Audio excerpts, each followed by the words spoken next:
Hech kim joyidan qimirlamasin, hammani qo'lga olinglar. To'xta. Bo'ldi. Qimirlama. O'zi zo'rg'a qimirlagan edim. Onalarni himoya qilish jamiyatga yetib keldi.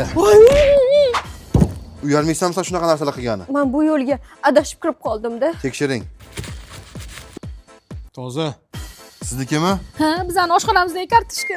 Oyijon, kechiring. Qizim nimaga yerga tekkandan keyin haddi bizning uyga kelib narsa olib ketaverasizlar. Majbur bo'ldim telefon qilishga. Bu meniki uyimdan olib kelganman. Bo'ynimga qo'yaman deb o'ylamang. Baribir tan olmayman. Ko'ramiz. Ekspertiza xulosalariga ko'ra piyoladagi barmoq izi onaga tegishli. Piyola onaniki.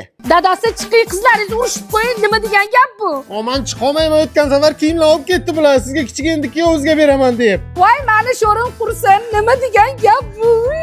Ro'molcham qani? Mana bumi xola? Onangiz zo'r, men bu ishni bilmay qildim, onajon. Men tapchikam? Ikkinchi poy qani buni? Mana xola hamma qo'shiq yelkalarga chip o'rnatdik, endi qayerdalar ko'rinib turadi bemalol. Rahmat o'g'lim, yaxshiyamsizlar, bor ekansizlar. Olib chiqing jinoyatchilarni, biz bor ekanmiz, hech qaysi yerga tekkan qiz o'z uyida narsa olib keta olmaydi. O'tlining til qattiq qopti ekan. Haytib bunaqa narsalarni yutmang. Oshqozonga zarar bu. Kerakli buyum edi-da.